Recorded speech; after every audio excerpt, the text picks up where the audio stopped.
Hey guys, it's Miss Kim from the Martinsburg Boys and Girls Club. I am gonna read to you today the few more chapters of Diary of an Awesome Friendly Kid. So let's see where Greg and Rowley are right now in their storyline. I'm gonna just go ahead and start reading, and I'll ask you a couple questions at the end.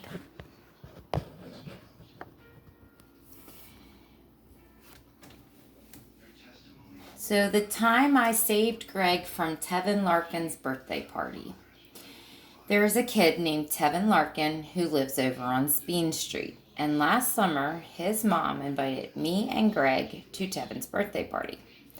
We didn't want to go because Tevin is hyper, but both of our moms said we had to. It turned out that me and Greg were the only kids invited to Tevin's party, but we didn't know that until we got there. After we gave Tevin his presents, his mom said it was time for party activities. The first activity was to watch this movie about a guy who could turn into a bear and an eagle and a bunch of other animals. When the movie was over, Tevin wanted to watch it again, but me and Greg told Tevin's mom we didn't want to watch the movie a second time, so she said we could move on to other activities like pin the tail on the donkey. Well, that just made Tevin mad. He got all wound up and started acting like the guy in the movie he could turn into animals. I guess Tevin's mom was used to this sort of thing, but me and Greg didn't know what we were supposed to do. We asked Miss Larkin if she could take us home, but she said there were still 2 hours to go in the party. So we went out the back door and waited in the yard for Tevin to calm down. But eventually Tevin found us, and now he was acting totally nuts. I took a few steps back to get out of Tevin's way, but that's when I fell into a giant ditch. Luckily, the ditch wasn't too deep, or I probably would have broken some bones. But when I got to my feet, I heard this buzzing noise all around me. It turned out there was a hornet's nest at the bottom of the ditch, and they were all stirred up. I got stung 12 times, and 2 of the stings were inside my mouth. Miss Larkin drove me home early, and Greg hitched a ride too. Anyway, Greg is always saying he owes me for getting him out of that party. I put it in this book in case I ever need to remind him. Greg's accomplishments. Every biography I've ever read for school has a chapter called Accomplishments, so I figure I better add that in here before I forget. The problem is that Greg is only a kid and most of his accomplishments haven't happened yet, so I'll leave some blank space here and I can fill it in later on. The time me and Greg disturbed an ancient burial ground. If you were spooked out by that goat man story from before, then you might want to skip this one. Okay, if you're still reading, remember, I warned you. One time, me and Greg were playing Vikings and ninjas in the woods, and then some teenagers came by and ruined our fun. But that's not even the scary part yet, so keep reading. Me and Greg went further back into the woods to get away from those teens. Greg said if we built a fort, so if they came looking for us, we could protect ourselves. So we spent the rest of the afternoon making a fort out of sticks and logs. Greg said we should put some rocks in our fort in case things got really bad, but it was starting to get dark and there weren't a lot of rocks laying around in the woods anyway. But then I tripped over something, and guess what? It was a big rock. I told Greg I thought I sprained my ankle, but he was a lot more worried about that rock than my injury. Greg said it wasn't even a rock, it was a gravestone, and we just disturbed an ancient burial ground. I guess you already knew that was coming because it was in the title of this chapter. I'll probably change it later on so I don't give the surprise away. Anyway, me and Greg were totally spooked out by this ancient burial ground thing, and by now it was really dark out, so we were extra scared. But Greg must have totally forgot my ankle because he took off and I couldn't keep up. I kept waiting for Greg to come back, but he never did. Luckily, my parents called Greg's house to ask where I was, and that helped him remember that I was still out there. And just to show you what great pal Greg is, he let my parents borrow his flashlight and pointed them into the right direction. An even more scary story. Okay, while I'm on the topic of scary stuff, I want to share to you a story about something that happened a couple of years ago.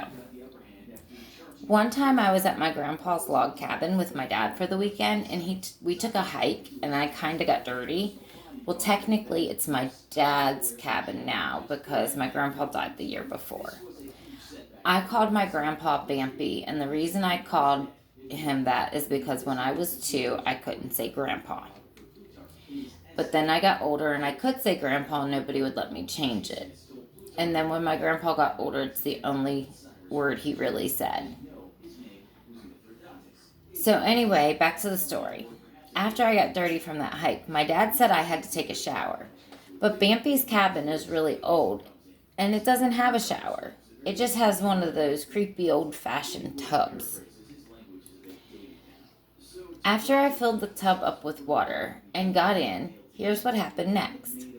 I heard footsteps coming down the hall, and I thought it was my dad bringing me a towel or something. Then the door opened real slow. But guess what? No one was even there.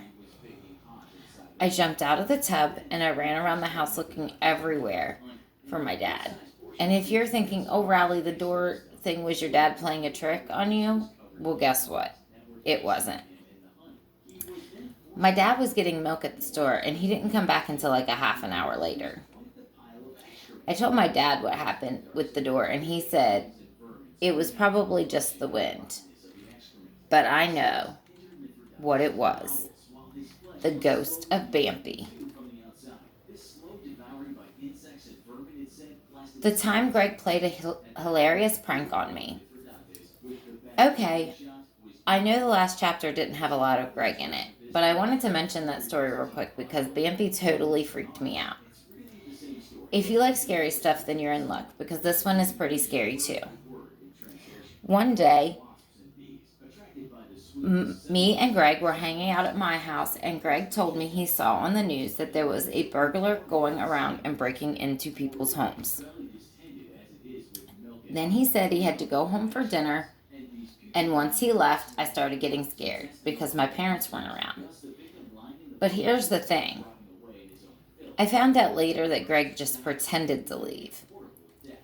He shut the front door, but then he stayed inside my house. He took off his shoes and walked up the stairs super quiet so I couldn't hear it. And then he started stomping around real loud upstairs. At first I thought it was the ghost of Bampy all over again. Then I realized it was probably that burglar Greg told me about, and then I almost peed my pants for the second time in this biography. I heard footsteps coming down the stairs, and I ran into the garage to hide from the burglar. It was pitch black in the garage, but I didn't want to make a move until I was sure that guy was gone. Then all of a sudden, the door to the garage opened real slow, and I knew the burglar was going to get me if I didn't do something. So I whacked him in the face with my dad's tennis racket and made a run for it. Then I ran out the front door and went to Mrs. Monroe's house to tell her to call the cops. But then Greg came out of my house, and that's when I found out the whole thing was just one of his hilarious pranks. Greg was mad at me for 2 whole weeks, and he said I should have known the way the footsteps sounded that it was him and not a burglar. I guess he's a pretty good point about that since he's always playing wacky pranks on me, so I feel kind of bad about whacking him with a tennis racket. Another time Greg got mad at me. Okay, that last story made me remember another time Greg got mad at me.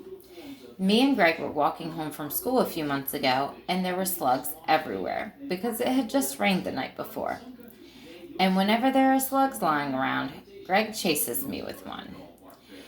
I guess it's pretty funny if you think about it, but it's never that funny when it's happening. Luckily, I'm really fast when someone is chasing me with a slug, so I got away from Greg by climbing up on the big rock in Mr. Yee's front yard. Greg tried to get me to climb down, but I stayed right where I was. Greg tried to fling that slug at me, but he lost his balance and almost fell in a giant puddle in front of the rock. He was stuck, and I felt bad for him because he is my best friend after all. I got down from the rock and tried to help Greg. He told me to pull him back up on his feet, but I guess I heard him wrong. I grabbed him by his feet, and that turned out to be a pretty dumb move. I didn't know what Greg was going to do once he got out of that puddle, but I didn't want to stick around to find out. So I ran to my house and I locked myself in my room, and I didn't come out until Greg got called home for dinner. The next day, Greg said he was going to get me back when I least expected. I just hope Greg forgets, because when it comes to paybacks, he's got a good imagination. The time when Greg created a special award just for me. Okay, so the last 2 chapters were about times Greg got mad at me, but this chapter is the total opposite. This one's about the time when I did something Greg thought was really awesome, so then he did something really awesome for me. Anyway, this one Saturday last fall, me and Greg were supposed to hang out at my house, but he said he couldn't because he had to clean his garage. Then he said if I came and helped him, we'd be done twice as quick. But I said, no thanks, I'll wait. Then Greg said if I helped, he'd give me half of his Halloween candy. Well, that was a really big deal to me because my parents went through all the candy on Halloween night and they barely let me keep anything. But I knew Greg still had a ton of candy because his parents don't make him throw out anything. So I told him, okay, I'll be right over. Cleaning Greg's garage was hard work, and it took us like 3 hours. But after we were done, Greg said, okay, now let's go hang out at your place. I said, hey, what about that candy? And Greg said, oh yeah. And Greg said, oh yeah, I forgot. But I knew that was never going to happen. When Greg owes me stuff, he never forgets. We went up to Greg's room and he got his bag of candy out of the closet. But when he emptied out the bag, it was all almost wrappers. The only things that were left were Jawbreakers and a box of raisins. I told Greg he promised me a ton of candy. He said he only promised me half. He said a deal's a deal, and he gave me a Jawbreaker and a box of raisins. I told Greg I was going to tell his mom, and then Greg got real worried because he said his mom would be mad if she found out he ate all of his Halloween candy already. Greg said he was going to give me something way better than candy, and he got out a piece of paper and a pencil, and he started drawing at his desk. When Greg was done, he handed me the piece of paper, and here's what was on it. The Good Boy Award. Greg said Good Boy Awards are super rare, and you have to do something really awesome to get one. He said I was extra lucky because this was the first ever Good Boy Award he'd ever given out, and it was going to be worth a lot of money.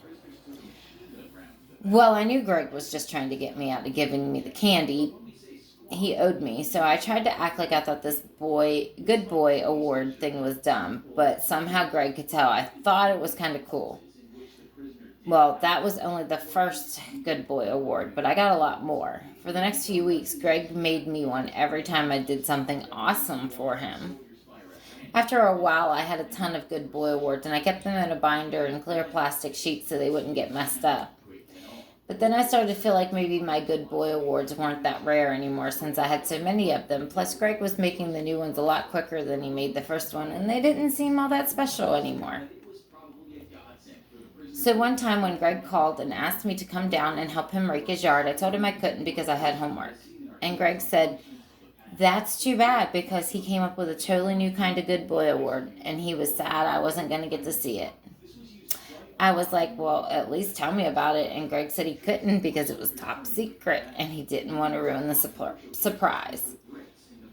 Then he said he was going to call Scotty Douglas and see if he wanted to help rake the yard. And I said, okay, I'll be right over. I wish I knew we had to rake the front yard and the back because it was a lot of work. Plus, I had to do it myself because Greg was too busy making that new award. When I finally was done, Greg gave me my award, and I thought, and I've got to say, it was even more awesome than I thought it would be. This one was called a Super Good Boy Award. Greg said one Super Good Boy Award was worth 50 regular Good Boy Awards, and I could totally see why. In the next few weeks, I earned a bunch of Super Good Boy Awards, but after a while, even those didn't seem all that special. Besides, I was spending all of my time doing stuff for Greg, and I wasn't getting my own chores done. But every time I told Greg I didn't need any more Good Boy Awards, he'd come up with something new, and then I'd have to have that. After a while, I had so many awards that my binder was stuffed and I couldn't fit new ones in, so I told Greg I wasn't going to try to earn any more, no matter what. But Greg said that's okay because he made up a whole new system, and I should probably just recycle my old awards. I was pretty mad because I worked hard for all those awards, and now Greg said they were totally worthless. But I was still curious about the new system, so I asked him about it. Greg said the new idea was called Little Goodies, and it was a point system, and there wasn't any paper involved. Greg said that every time I did something nice for him, I'd get a little good point, and if I got 50, I'd get a fantastic prize. I was like, okay, but what's the prize? And Greg said he couldn't tell me, but it's under a sheet in his bedroom. Well, I couldn't figure out what was under that sheet, but I could guess. And a lot of my guesses were things I really wanted. So I spent a month doing lots of things for Greg, and he gave me little goodie points each time, like he promised. Eventually I got to 50, and I told Greg I was ready to turn them in for that fantastic prize. But Greg told me that since it was the first day of the month, my balance got reset back to 0. And I said, well, you never told me about that rule. And he said, well, you never asked. And I was really mad, and I yanked this sheet off the fantastic prize so I could see what it was. But guess what? It was a laundry basket filled with dirty clothes. I told Greg he was a crummy friend for making me do all that work for a phony prize. But he said the laundry thing was just a test to see if I'd peek, and I failed that test. And then he said the real prize was locked in the basement, and now I was going to have to earn 100 points to get it.